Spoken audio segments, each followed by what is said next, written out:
Hey, what's up guys? Welcome to fingtam.languages. This is my first ever Q&A video. So I'm going to take some time today to answer some of the questions that you guys asked me last week. Now, before we get into some of these questions, I just wanted to make an announcement that this week I launched a Patreon page. So if you've been watching these videos and really enjoying them, and if you want to help support the work that I'm doing on this channel, you can go check out my Patreon. I'll link to it somewhere up here or maybe down in the description below. If you've really been enjoying my channel and you want to help support me, that would be awesome, so you can check that out. Now let's get into some of these questions that you guys have asked. There's a lot of questions about my personal life, about language learning in general, about the languages that I've been learning, languages that you guys are learning, so let's get into some of these. First question comes from Raxedamstay. I have no idea how to pronounce this, so I apologize. I don't know if this is your real name or just an online handle. But this person says, what led you to the languages you've decided to learn already? What started your love of language, and what did you do on your vacation? Okay, so on vacation, so last week I was on spring break, and that's why I needed to do some low production time, like low, I don't know, just not real and time-intensive videos because I was on vacation, and that's why last week I asked you guys to do this, to ask me some questions. So while I was on spring break, one of my friends and I, we went on a long walk across the state of, about halfway across the state of Wisconsin. It took us 4 days. We backpacked about 70 miles, and we did this to raise money for a charity. We were raising money for a food pantry that, you know, gives food. Did I just say food? It's a food pantry that feeds a lot of people in our community. We raised about $1,000 for them. So, and we vlogged the whole thing. So I don't know if you guys know this about me, but I don't just have a languages channel. It's not just Fingtam Languages. I have another channel called Fingtam Adventures, and I travel all around the world, and I do a lot of vlogs and videos on that. So I'll link up here to the videos of the videos that we made last week while we were traveling, and that was a lot of fun. So if you want to check that out, it's pretty interesting. What led you to the languages you've decided to learn already? Okay, well, languages I've decided to learn already are Spanish, Esperanto, and French. I've started learning some other languages, kind of dabbling in a lot of them, but main ones are Spanish, Esperanto, and French. Spanish, obviously, Spanish is probably the most, how do I want to say this? Aside from English, Spanish is probably the most useful language in the United States, by far, for most people.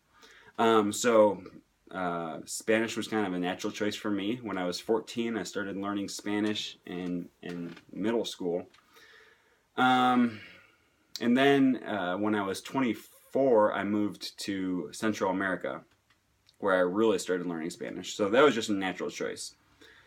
Esperanto is definitely not what most people would call a natural choice for a second language, or in my case, a third language. Right around the time I got really interested in learning Spanish, not only did I get really interested in learning Spanish, I got interested in language learning in general. So I decided at that time that I was going to put a lot of effort into learning languages, and I wanted to become a polyglot. I didn't realize exactly how much effort it would take to do that. I didn't realize that at the time. Now I realize pretty well that it's a lot of effort. But I got really interested in language learning, and as I was learning my second language, I kind of started doing some research on what I would do for a third language, and Esperanto just came on the radar. And the thing that really sold me is that you can learn a new language for like 1/20th of the cost, like 1/20th of the effort that it would take to learn many other languages. So I was like, yeah, I can do 2 weeks of study and learn a new language. That's awesome. And I started learning Esperanto the day it came out on Duolingo. So I studied Esperanto like hardcore for like 2 weeks, and by the end of those 2 weeks I actually was able to have like pretty intelligent conversations with a lot of other people online. So that was really cool experience. And since then, I have, I probably for about a month, I studied Esperanto really hard. And ever since then, I've kind of been working on maintaining it.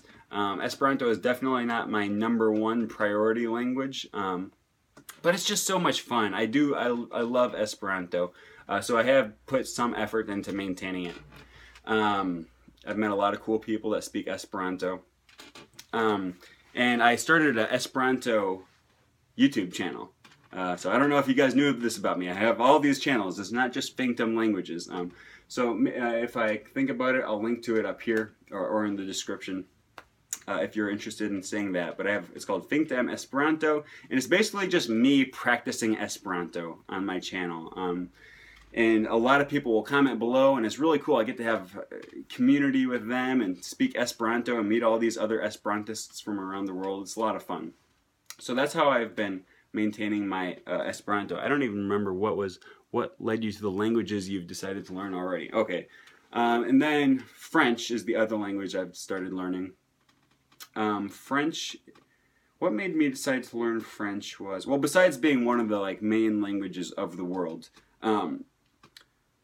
the closest area to where I live that speaks another language is Quebec.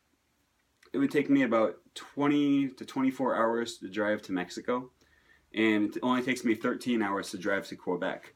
So I wouldn't say French was the most natural choice for me, but it was a pretty clear choice because I love Quebec. I love Canada. Montreal is probably my favorite city in the world.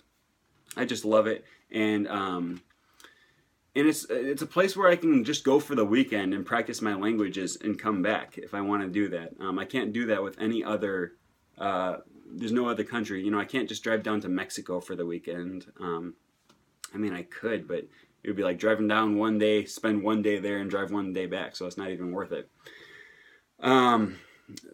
So that's kind of why I chose French, because there is a place so close by, and I love going there where I can just practice languages. And then I don't know for sure what language will be next. I'm kind of working on that right now. Okay, what led you to the language you decided to learn? What started your love of language? Well, what started my love of language? Well, I'm a nerd. I just love learning in general. I love reading. I love filling my brain with new information. It's fascinating to me. I love puzzles. I love logic. I just have that kind of mind that I love to study these things. When I was in El Salvador learning Spanish, I just really fell in love with kind of the logic of syntax and semantics. Became really interesting to me, and not only did I have to learn the logic behind Spanish, I also had to learn a lot of the logic behind English, because not only was I learning Spanish, I was also surrounded by people that were trying to learn English, and they all wanted to use me for English practice. So I was confronted with a lot of aspects of the English language that I had never had to think about before as a native speaker of English. Like, for example, the difference between someone and anyone. What's the difference between these two words? You probably have never thought about it if you're a native English speaker. And I certainly hadn't. And then one of my friends one day, I just kept hearing him use these words wrong. He would use one when he was supposed to use the other. And I told him about that. I said, no, it's not someone. You have to say anyone in that sentence. And he asked me, he's like, well, what's the difference? And I was like, well, the difference is, and I found myself dumbfounded. I just don't know how to explain. I know how to use these words in the correct usages, but I don't know how to explain it. I don't know what the rule is. And I remember that situation kind of opened my eyes to how complex languages can be, and how little I actually know about it. So I went online later that day and I typed it in Google, and I was like, what is the difference between some and any? And I found some linguists on some forum discussing the difference between some and any, and basically I discovered that it is not an easy answer. There's no clear-cut example that I was just able to give to him and say, this is the difference. You use some in this situation and any in this situation. It wasn't like that. It's complex and it's juicy and gets really deep into semantics and syntax, and I just loved it. And I found, and it wasn't that specific day. Like, that's not when I realized that I love language, but it was over a course of maybe 6 months or something. And that's just one example over those 6 months that really sticks in my mind.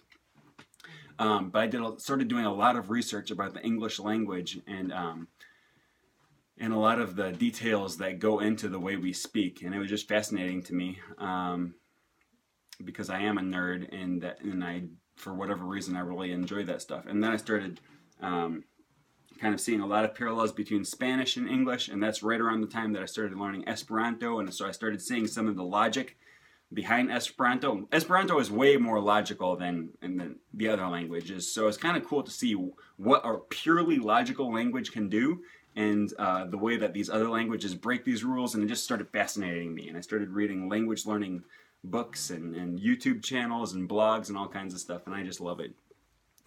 So that's all the questions from this individual. Then we have Katrina H, who asks, where do you see yourself in 10 years, or what job/profession would you like to have?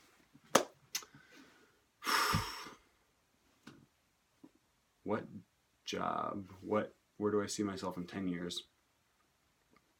I don't know.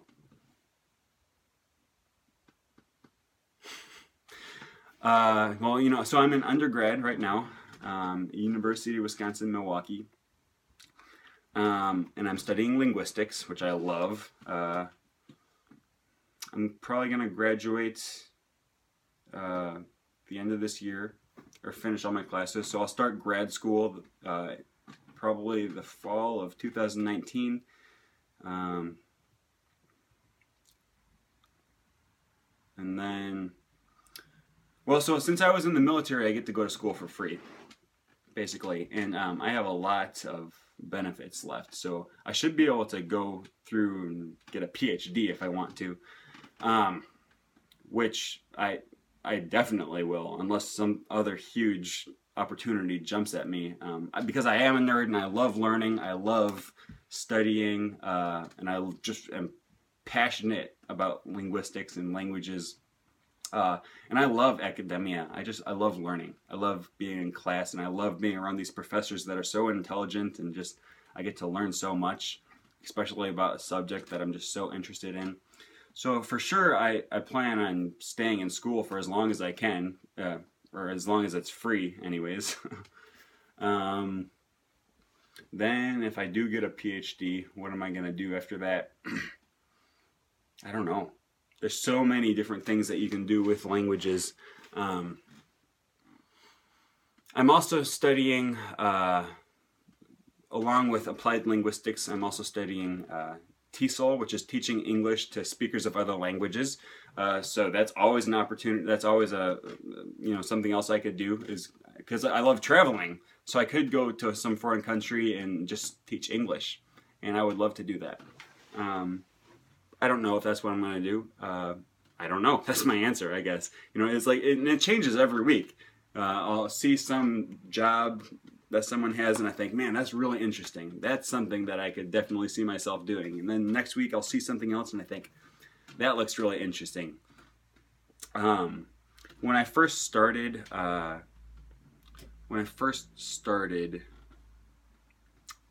getting really interested in languages, and when I decided I was going to major in linguistics, I was kind of leaning towards going into...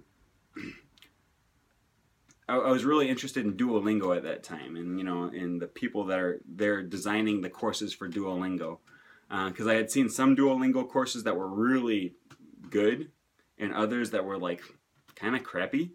And so I got really interested in second language acquisition and the best ways that people learn languages.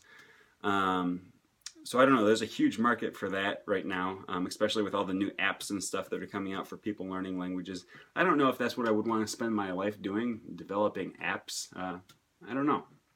I love humanitarian work and missions, and you know, I love traveling, and I really like being in third world countries and stuff, you know, and making a difference. And I know there's just a huge need for language learning around the world right now. So I don't know. But I think I have a lot of time to decide while I'm still in school. And I don't know. We'll see. Okay, Rana Mohammed, I think that's how you would say that, says, what is your tips to me about learning Greek? Because you have previous experience about that. I think it's pretty tough. Yeah,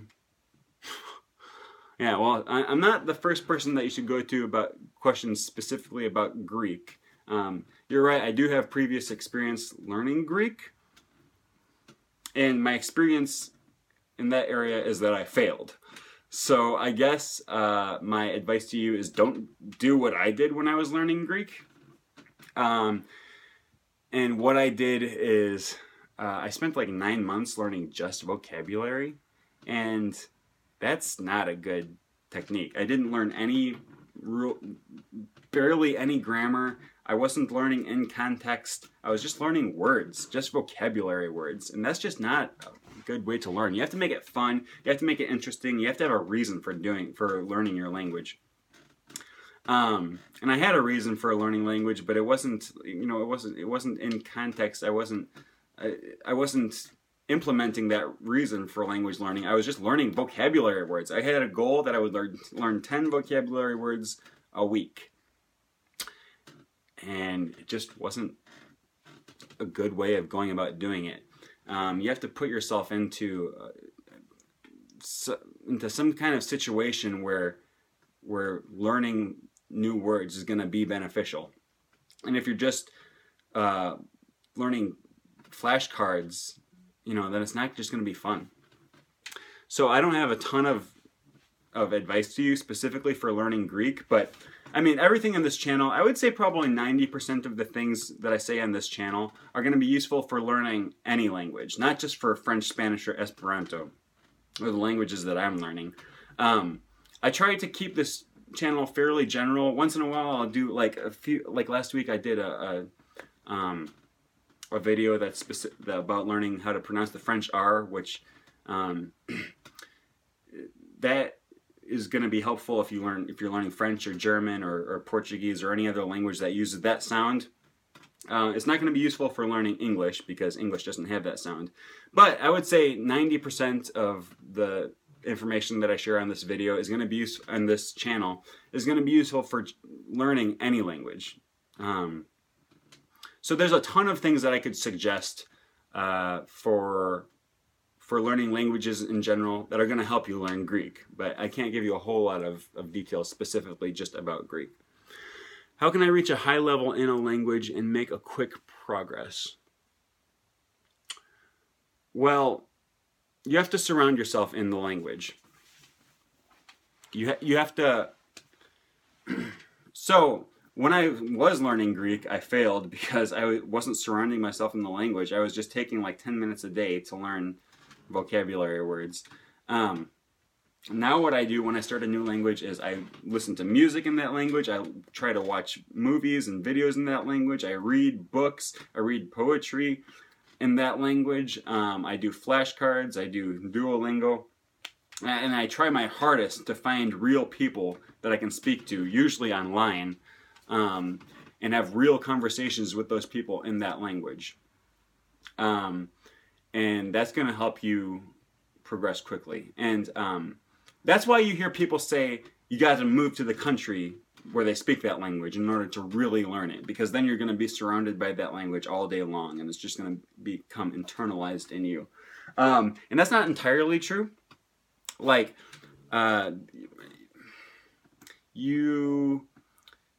well, for me, example, I lived in a country where they spoke French. I lived in Djibouti, Africa for 6 months. Learned no French. None. I learned nothing. And then I moved back to Wisconsin. A few years later, I was kicking myself for not learning any French in Djibouti because now I want to learn French. But from Wisconsin, I surrounded myself in the language, and I learned a ton more than, I learned nothing in Djibouti. And then in Wisconsin, where no one speaks French, I learned a lot.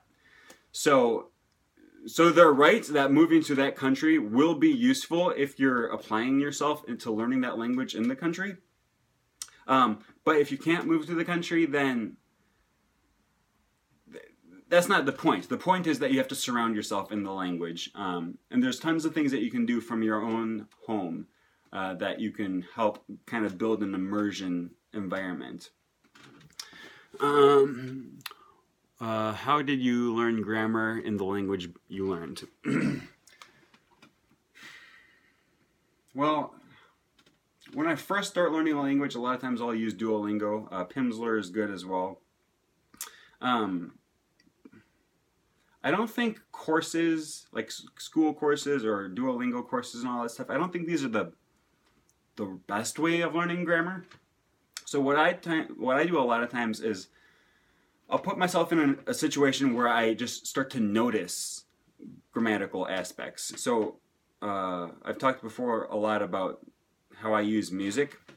And a lot of times I'll start listening to music even well before I understand what is going on. I just listen to the tune that I like, and if it's a really catchy song, I'll listen to that a lot, even if I have no idea what they're saying. And then I'll read the words and I'll start to catch on to a lot of things that they're saying. And if I know some basic vocabulary words, then I'll be able to point and I'll see, okay, I know this word, I know this word, I know this word. And then you can kind of start to make sense of what's going on. If you just see a lot of vocabulary words, then you can kind of get the general gist of the theme of the song, even if you know no grammar whatsoever. So you'll start to be able to kind of understand what the song is about. And then, even if you have no grammar, you'll start to notice certain features of the grammar, certain constructions, certain prefixes, suffixes, different, the articles and the prepositions and stuff, and the way that these are used.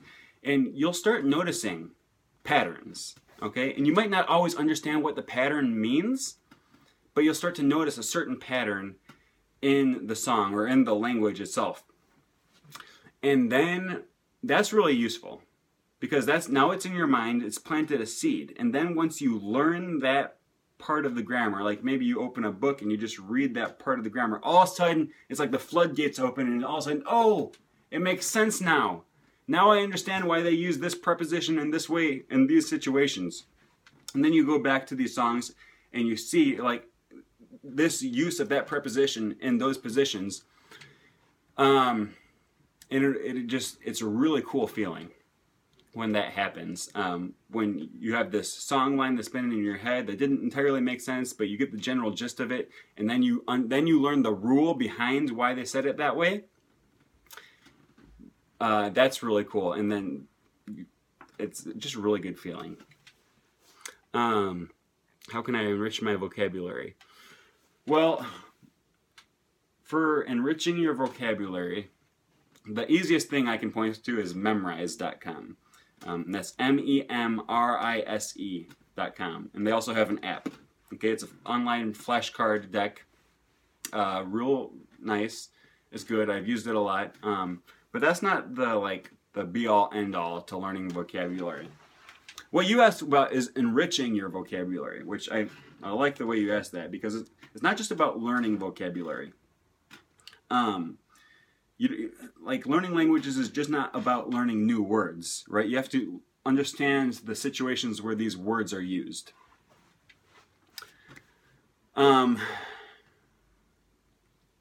So Memrise or Anki or any of these flashcards apps, they will teach you new words.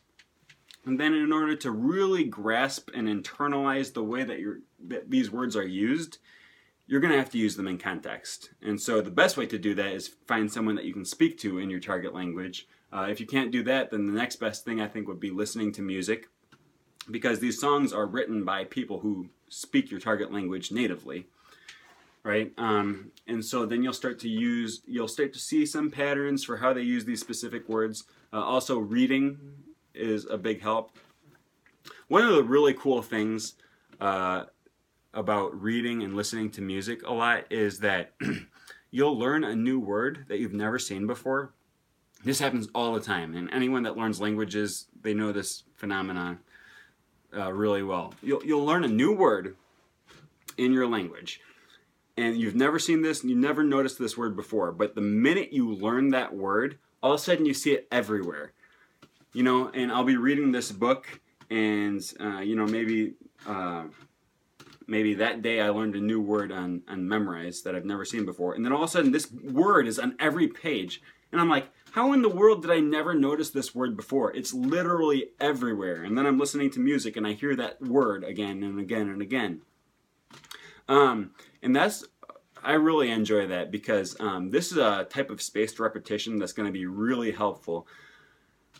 Learning the word on memorize is going to be helpful, but then once you start seeing this word come up in real world situations, that's what's going to make it stick in your brain better and help you learn how to use those words in the proper situations.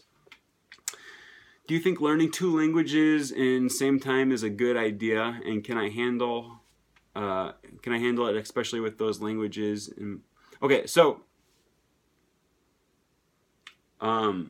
do I think learning 2 languages at the same time is a good idea? Well,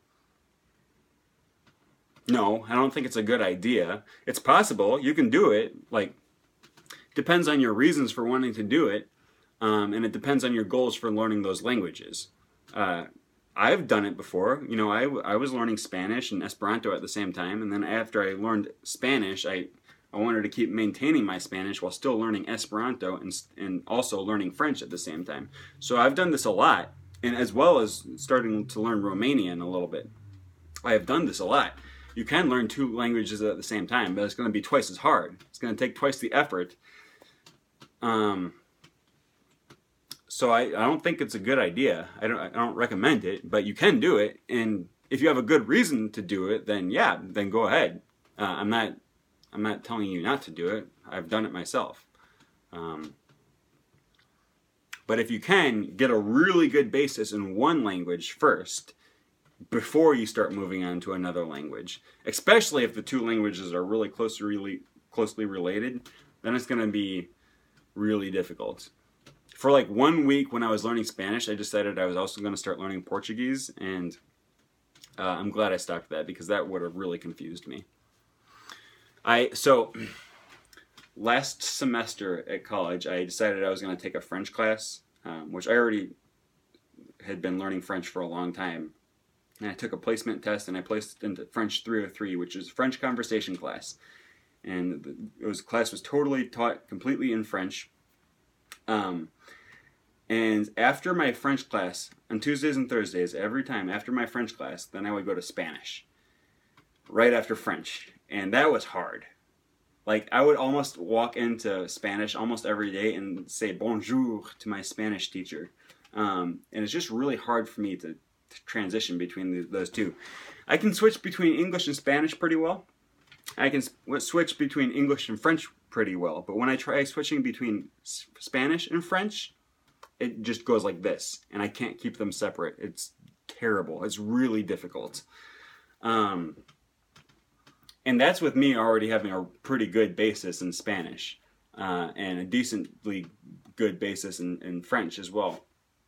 It's hard. It's hard learning 2 languages at once.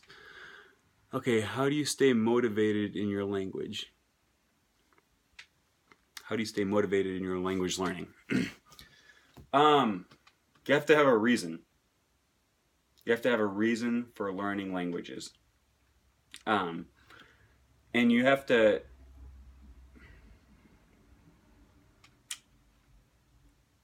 have a context for your language learning. And you can create that if you don't already have one. Do you know people that speak your language? The language that you're learning, your target language? If not, find them. Right? Find people online if you have to, if there's no one in your area. I do this all the time. I don't know anyone in this area that speaks Romanian, but I was able to go on just a few websites and find tons of people online that just want to meet new people and They gave me tons of free Romanian practice. And it's way more motivating to speak to someone than it is to sit and read a textbook or like sit in a class, right? That's going to give you motivation to keep learning. And it's going to give you a context to do it in. Also listening to music, watching movies, reading. These are things that are enjoyable and they don't feel a lot like studying.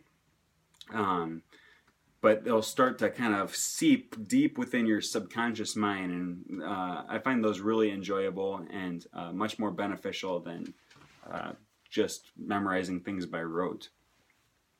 Then she says, I'm sorry if it will take a lot of time from you to answer. You're helping me a lot. Thank you. Oh, well, thank you. Let's see. I answered Katrina. Rana. Okay. You got Jackson Leal. I don't know how to pronounce that. I assume it's Leal, but I don't speak Portuguese. He says, hi, I'm from Brazil and I'm learning English. This is my first foreign language, and I would like to know how you can keep practicing more than 4 or 5 languages without losing one of them.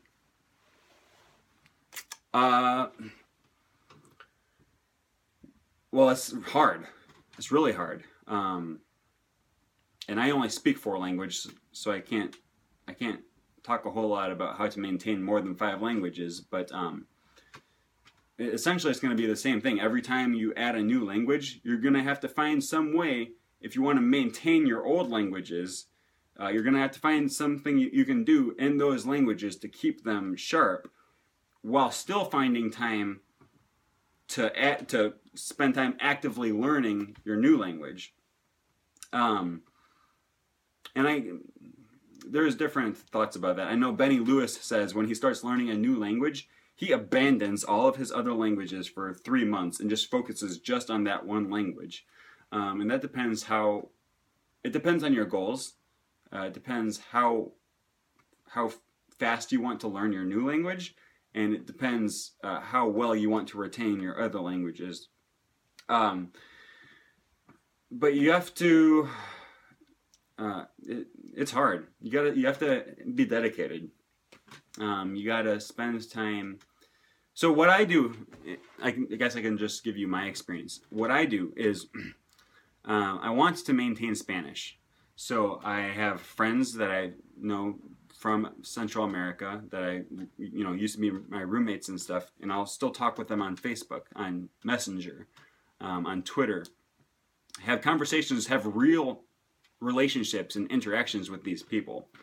It's way better than studying to try to maintain your languages. I also listen to Spanish music sometimes. I have a Spanish book sitting next to my bed that I read every night before I go to bed, read a little bit. My Spanish was already pretty good, so I'm not actively trying to learn way more. I'm just trying to keep myself active enough in the language that I can keep my level. For Esperanto, I don't do a ton to maintain it. I don't do enough as I should, but I do have an Esperanto YouTube channel. I mentioned this earlier in the video, I think. And on my Esperanto channel, I just make videos of myself speaking Esperanto and learning Esperanto, and then people will come on and they'll speak to me in the comments in Esperanto. And this is a great way for me to practice because it doesn't take a ton of my time to, just make a crappy video. I just videotape myself with my phone and videotaping something in Esperanto, and it's not very good. My Esperanto isn't great. But people will come on and they'll give me encouragement. They'll tell me what I'm doing wrong or right, and and it's a community. It's people that care about one another and are willing to help one another, and we all speak Esperanto, and that's just enough to help me maintain my level and maybe grow a little bit. French, I'm spending more time trying to learn, so I read in French a lot. I listen to French music a lot. I have friends and people that I speak to in French. What else do? I have Memrise and Duolingo. And it's hard finding a balance of doing all these things. And every time you add a new language, you gotta find another block of time to do those. So it is hard. Let's see. Diletta Fiamma says, if you could be instantly fluent in any 5 languages, what would they be? That's an interesting question. And she says, P.S. Thank you for Tokipona video. I had never heard of it before, and now I'm psyched to look into it. Yeah, Tokipona is really cool. So if you haven't watched my video on Tokipona, go back maybe 3-4 weeks. Look into it, because Tokipona is interesting. So to answer your question, if you could instantly be fluent in any 5 languages, what would they be? That's so it's like in the Matrix, when they plug in his head and then they put the floppy disk into the computer and he just instantly learns Kung Fu. If I could do that, definitely English, French, and Spanish are for sure going to be 3 in there. And fortunately, those are already languages that I learn, or that I already know. I would say my 4th language would probably be Mandarin Chinese, because I'm really interested in Chinese culture. I haven't learned a whole lot about it, or I've never been to China. I would love to go sometime, and I'd like to learn more. Mandarin Chinese is spoken by more people than any other language in the world, which makes it really useful. And there's a lot of, Chinese people in the United States. Most of them speak English, but I like going to Chinese restaurants, and I like going to Chinatown in Chicago, and just kind of seeing the culture and stuff. And I would really just like to have that one extra aspect that would allow me to interact with the culture and the people there. And I do want to go to China as well, and I would just love to kind of immerse myself in there and kind of see what the culture is like, and have this language tool that would allow me just that much more ability to interact with them. So English, French, Spanish, Mandarin Chinese, and I'll say Greek. I talked about this earlier. I tried learning Greek and I failed. This is just something that I really would like to learn. So those are my 5: English, French, Spanish, Mandarin, and Greek. All right, so that's all the questions from Diletta. Thank you for those questions. Then Carolina, I don't know how to say your last name, I'm sorry. But Carolina asks, is there any language you wouldn't ever want to learn? And that's an interesting question too. That's kind of the opposite of the last question. What are the 5 languages that I would want to learn if I could? Are there any languages that I wouldn't want to learn? Well, no, there's no language that comes to my mind and I think, oh, no, I don't want to learn that language.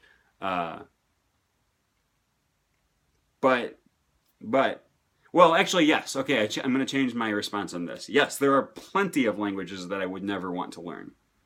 Well, I guess it depends what you mean.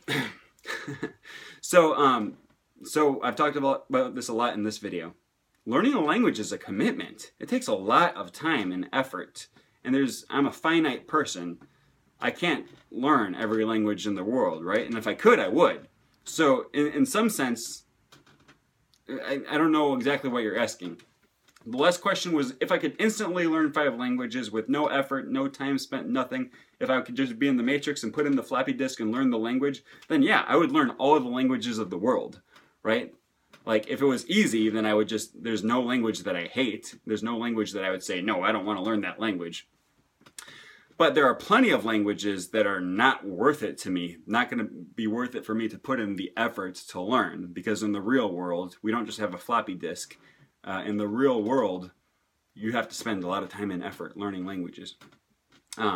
So I'm never going to learn Urdu. I'm never going to learn Irish. I'm never going to learn Algonquin. And not because these are bad languages. I have nothing against those languages. It's just I don't have a ton of use for those. And it's not worth it for me to put in the time and effort to learn them. Now, if it was the Matrix and we just had every language on a floppy disk and you could load it straight into my brain, then heck yeah, I would learn them all. There's no language that I wouldn't learn. And the reason I say it like that is because there's a girl in my phonetics class who hates Esperanto. And you hear this a lot with Esperanto, but this girl really just despises it. And we'll bring it up in class, and she'll be like, oh gosh, oh, I hate that. I hate that Esperanto is a thing. I hate that it's real. I hate that people learn it. And then when I'm mad at her, I'll be like, you know, you better watch yourself or I'll speak Esperanto to you, you know. And I don't know what it is. She really hates Esperanto. And there's no language in the world that I feel a hatred for. I would love to know every language of the world if time and effort were not an object. But in reality, they all are. So,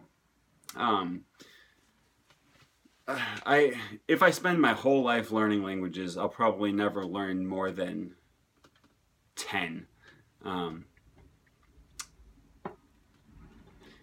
And it's not because I hate the other languages, it's just that they're not worth it for me, and I don't care enough to learn those languages. If I'm gonna put the time and effort into learning, then I do need a good reason to learn those languages. So I think that that's all of the questions that you guys asked last week. Thank you so much for asking these questions. Definitely, if at any point in the future you come up with something that you want to ask me, whether that be you want to ask me something about my personal life or about the languages that I'm learning, about what I do for language learning, about what you do for language learning, or anything. You know, if you want to ask me about the average airspeed velocity of a European swallow, I'm not going to have an answer for you, but we can talk about it, you know. And I just love having this community. I love having you guys ask your questions and leave your input and your comments and your insights, because you guys are learning languages in different ways than I am. And a lot of times, this is no joke, as much as I like sharing my tips with you, a lot of times you guys will leave advice in the comments on my videos, and I'll read those and I'll learn something. And so I love hearing from you guys because I do read all of your comments. My channel is growing pretty fast right now. And for a long time, I was making an effort to respond to every comment. And I don't always do that anymore, but I do read all of them. So thank you a lot for leaving those comments and for being part of this community. So I guess that's all I have to say for this video. Thanks for watching the video, and thanks for being part of the community. And I'll see you guys in the next video.